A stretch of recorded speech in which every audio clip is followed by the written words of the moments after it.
Saturday was the deadline for NFL teams to cut down their rosters to 53, and we were all anxious to hear what would happen with Tim Tebow and the Eagles, especially Stephen A.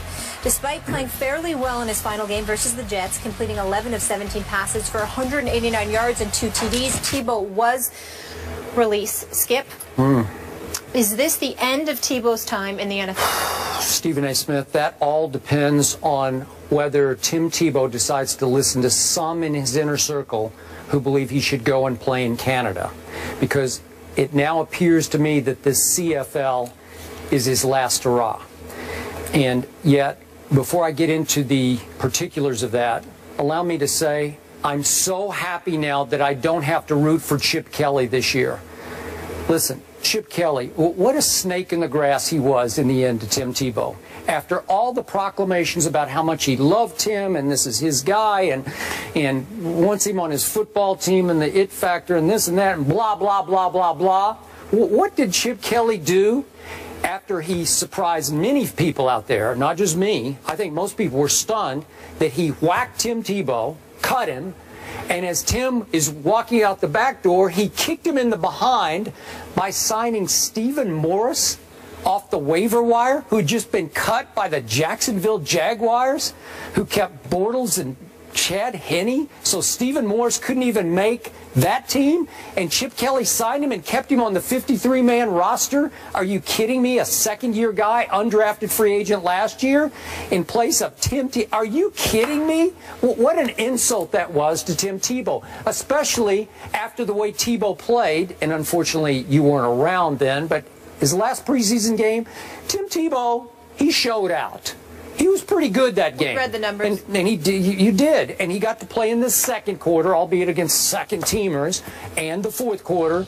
But the 10 out of 19's a little diluted because there were 3 big drops in that game. And he threw 2 beautiful down-the-field footballs that started to look a little bit like the old unleashed Tim Tebow. He started to get a little swagger, a little rhythm, a little flow, a little momentum. We know how his emotions can carry a whole football team. And I'm thinking, okay, under huge pressure, last hurrah, last-ditch effort, he put it on the table and said, here, Chip Kelly, I've come this far. And Chip said, well, you know, he just hasn't had enough reps. So to me, just to kick Chip Kelly back in the butt, why shouldn't Tim just go on to Canada then? He's going to have to swallow a whole lot of pride because obviously he did win a Heisman Trophy and he did have an unbelievable 2011 run as a starting National Football League quarterback for the Denver Broncos from 1-4 to a division title and a playoff game win over your Pittsburgh Steelers. You will remember it for the rest of your life. Despite all that, you swallow your pride, you go to Canada, and you get your reps. Warren Moon the great Warren Moon had to go to Canada to get his reps and show the NFL what it was missing. Doug Flutie, who became a pretty good NFL quarterback, had to go to Canada and show the NFL that he wasn't too little to make it in the National Football League. So maybe it's time, and trust me, some in the inner circle are really pushing Tim, who's pushing back. He does not want to go. He's made it clear from the start, I do not want to play Canadian League football. No, no disrespect to them. It's just that Tim thinks he belongs in the National Football League. So when his last hurrah coach, Chip Kelly, said no, and I'm signing Stephen Morris and put him on my 53-man roster, maybe you should just get angry, Tim. Maybe you should say, watch this, because TV is always going to be there for Tim Tebow. I think he proved himself well enough on this network, wouldn't you say, for his, was it a year he was here?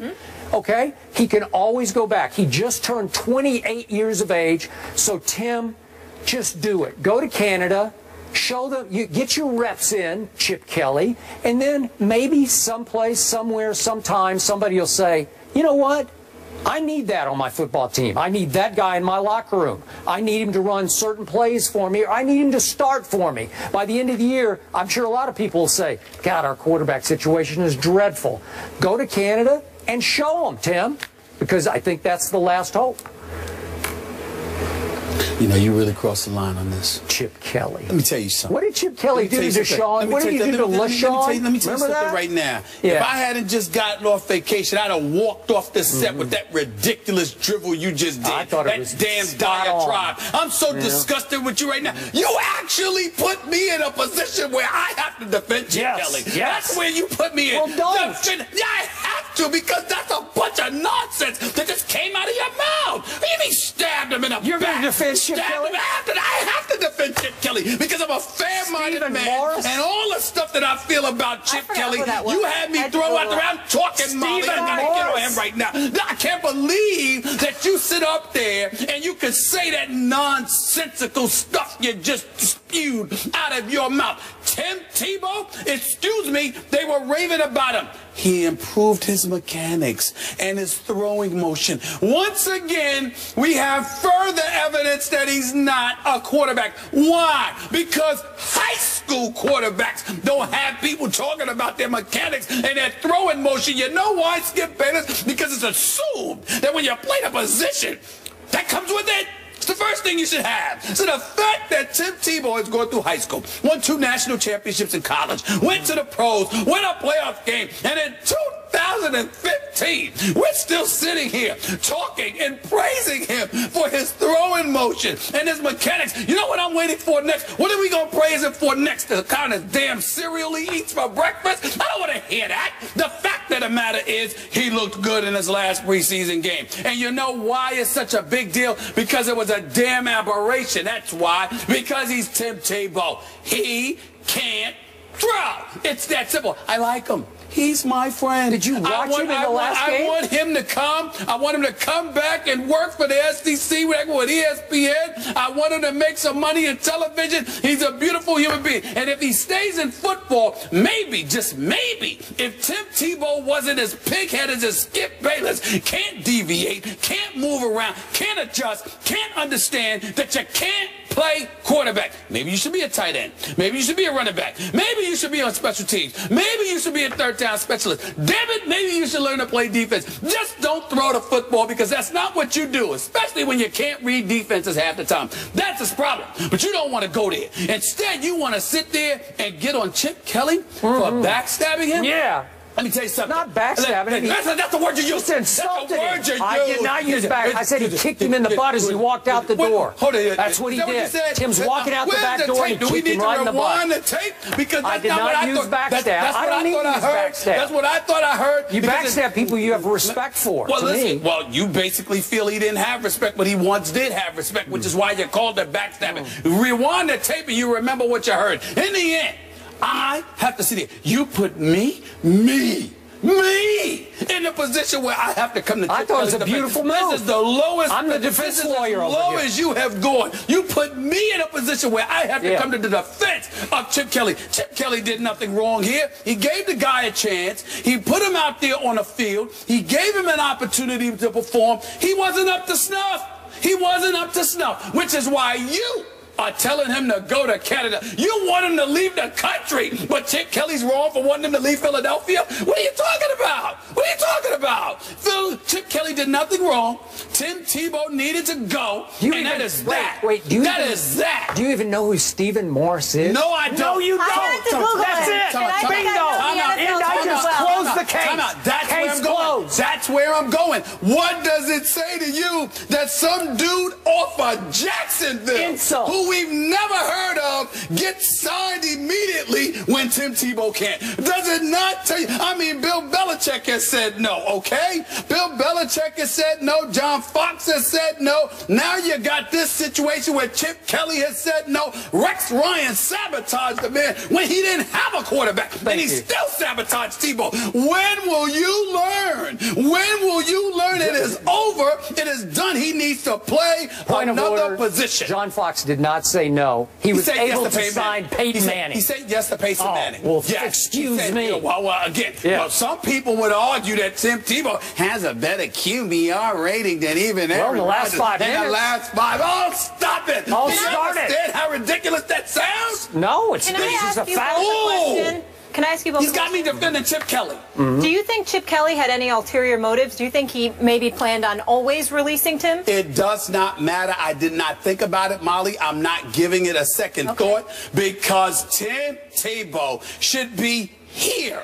He should not be playing quarterback for a National Football League team, because before he couldn't throw. So now he's improved his throwing motion a little bit in his mechanics, but he still can't read defenses. I need you to say this for the record, for tape, for camera. Sure.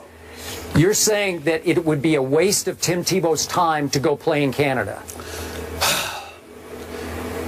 At the quarterback position, yes. Yeah, we're talking about it. No, yes. I'm not talking about playing fullback, okay? I'm talking about quarterback. Yes. Okay. Skip. He needs to hear this. Skip. Keep going. Go ahead. Soliloquy. He needs to hear it. Yeah. Tim Tebow sat there with Hold on. Tim Tebow Go ahead. Sat down with me for my radio show, Sirius XM, Mad Dog Sports Radio, Channel 82, every weekday from 1 to 3 p.m. Channel 82? 82. It was 85. Now switched to 82. Wow. Switched to 82 August 13th. Right. Still never been invited. Hold on, wait a minute. Tim Tebow came, sat with me, and literally looked me in my face afterwards and said, keep your eyes on it.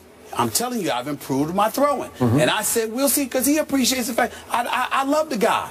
I just know he can't throw. And so he says, I've improved. And he did improve. He did improve. My hat's off to him. But we ain't talking about throwing footballs out there in the yard with Skip or Stephen A. We talking about quarterbacking in the NFL. This brother can't do that. Period. Enough. So Enough. that was all just an aberration on that last night. That was wait, maybe it was just a mirage. Yes. Maybe I didn't. Maybe I dreamed it. I dreamed it. Yes. Oh, he didn't not really that you dreamed it, but it was an aberration. Okay. Like I told you, a dead clock is right twice a day. It doesn't matter. Whatever you see it, don't get caught up in it. At the end of the day, he can't read defenses quick enough and doesn't have the throwing capability to offset. So I have one last question. That's it. So how did that same guy in 2011 who can't throw take a dead-in-the-water 1-4 team to a division title? I'm answering that question with a question. How? I'm answering that question with a question. Answer. Why do you sit there and get to ignore the fact that just a year earlier Aaron Rodgers won a Super Bowl, but I need to remember how Tim Tebow won one playoff game? Why do I have to remember the one playoff game, but you can't remember a Super Bowl title? How is that? How is that? Just a year earlier? Yes, like 2010. 8 years old. 2010. Come on. That was 2010. That was a long time ago. That was prehistoric. Do you understand why? Listen. I know you know your football, but do you understand why sometimes you come across like you should be banned because you sat up there and said that Tim Tebow, you would prefer him in the fourth quarter than Aaron Rodgers? How did he do that? How did he do it? Aaron Rodgers? I'm not in the fourth quarter. He had a better QBR than Aaron Rodgers, who, by the way, is 2-4 in the playoffs since that Super Bowl long ago. Tim Tebow. 2-4? Tim Tebow doesn't belong on the same planet as Aaron Rodgers. You brought it up. I didn't. Did I start it, Molly? No, I didn't start it. You did. I simply said, you brought it up. How do you remember a playoff victory from 2011, but don't remember a Super Bowl title from 2010? Because we're talking about a guy who you say cannot throw. I say, how did he win all those games in 2011 if he can't throw? Did he not win quarterback? Did he not win one game against the Kansas City Chiefs, completing 2 passes? Yeah, and one went for the game-winning touchdown to Eric Decker. 2. Oh, stop it. It is ridiculous. Thank you. You got me defending Chip Kelly. You! This is the lowest of the low. It was inspired. Man, go to break, please. Excuse me. I'm sorry. Go to break, Mom. I can't take this, man, right? I just can't take him right now. You're ridiculous. Philly's finest. They're back, everybody, in rare form. All right, one of the Williams sisters will be in the semis, but which one? That's the question. Do Serena and Venus get enough love? The guys will debate that coming up. Packers have dominated the Bears recently, winning 11 of their last 13 meetings. So Packers head coach Mike McCarthy is confident heading into their Week 1 matchup with Chicago. McCarthy said at the team's recent welcome back lunch that Green Bay plans to kick Chicago's booty. I changed that wording. Yes, you did. I like it, though. Right? Trying to be classy here. I don't know if that was. Do you have a problem with McCarthy's comments, Skip? No, I like these comments too, Stephen A. Smith, because it sounds to me like Aaron Rodgers is starting to rub off on his head coach, who's getting as full of himself as Aaron Rodgers is always full of himself. You are going into Chicago to play your longtime arch rival, who looks hapless and hopeless and down and out under new coach John Fox. They're saying Alshon Jeffrey might not play. Kevin White, who was my favorite receiver in the draft, could be out for the whole year with surgery for a shin splint. This is terrible. So you have been so hard on my guy Jay Cutler from Vanderbilt University. I am now leaning toward picking the upset in this game because Jay Cutler throwing to Martellus and even Eddie Royal and Forte, I don't know. Maybe they're just so bad that they'll be better than you think they'll be. Where's the game at? at Chicago. Right. Roger Goodell will be there. Right. Yeah. Tell us. Roger. I forgot about that for a split second. Let me say this to you. Keep talking, Mike. Let me say this to you. Love it. The reason why I loved Molly's use of the word booty is because that's what I think of Jay Cutler. He's booty. Forget Jay Cutler. Please, if you Mike McCarthy, you ain't got anything to worry about. Who's Jay Cutler? All he gonna do is go out there and stick up the joint, and he's gonna do it in front of his hometown fans. This is what he does. The second he makes a mistake, which by the way will probably be in the first quarter, he'll get booed, he'll get a bit demoralized, if not at the very least a bit melancholy, and then he'll nosedive from there, because that's who he is. McCarthy knew exactly what he was doing. Jay Cutler's going to get all excited. Please, he's not going to get excited. Okay, I love it. He's not going to get excited. He might for this one. Oh, please. Spare me. There's nothing to be concerned about whatsoever. The defense will be improved. The crowd will be psyched. Chicago will be ready. But Jay Cutler will ruin the day. He'll find a way. Don't you worry. Another Don't accident you worry. waiting to happen. You know what? He's not an accident. He's on purpose. He's on purpose. The Dallas Cowboys are an accident. Throw the game. You know what? Considering his level of apathy and indifference that he brings to his job, it might as well be about him throwing the game because he cares that little bit. Jay Cutler's getting his check. He's going to be able to take care of his family. He's going to go home. You understand? Jay Cutler's going to be just fine. That's the way it's going to be. He don't care about winning or losing. He cares about the money. He's a waste of time. You know, once upon a time, I remember this NFC Championship game at Soldier Field when he was riding in Chicago. When he was riding a bicycle. No, when Aaron... No. But he can ride a bicycle, right? You talking about that? You're trying to deflect attention off the fact that Aaron Rodgers stunk it up. You're right. Stunk the joint out in the second half and almost lost to Caleb Haney. You're right. Caleb Haney was playing quarterback for the Bears and he almost lost. Fair enough. But at least Aaron Rodgers showed up to play. Jay Cutler was on the sideline. He had a sprained medial collateral ligament. He couldn't backpedal to throw a pass, but he could ride the bicycle on the sideline. You understand? How cold was it that day? Who rides a bicycle in like 20-degree weather or 10-degree weather? Jay Cutler, that's who. Riding the bicycle. What do you think? Was it Batman? I mean, please. He's a joke. You know what? Batman might just show up this Sunday. Really? The Dark Knight? It'll be a very dark night for Jay Cutler. It's just a waste of time. Mike McCarthy could talk all day about Jay Cutler. He wouldn't have said that about anybody else. He wouldn't have said that about Teddy Bridgewater. I would agree. But he says it about Jay Cutler. Agree. So what does it take? Keep talking, Mike. You guys are too much. I'm just excited. We have real games we're going to be talking about next week. More First Take in just a minute. Jay Cutler.